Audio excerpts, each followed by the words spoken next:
அதே காத்து வாசம் வேற, அதே மண்ணு வண்ணம் வேற, அதே மக்க வாழ்க்கை வேற, ஒண்ணு மட்டும் மாறவில்லை.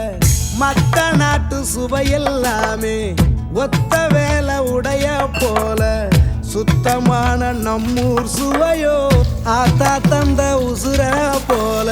மூட்டி பாசம் கொட்டி சமைச்சது திண்டுக்கல்லு தலப்பா கட்டி, நெய்யூத்தி நேசம் கொட்டி இழுக்குது திண்டுக்கல்லு தலப்பா கட்டி.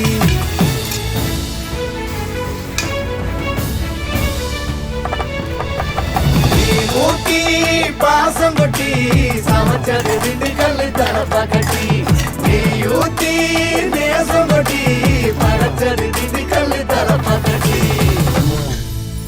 படைச்சது திண்டுக்கல்லு தலப்பா கட்டி.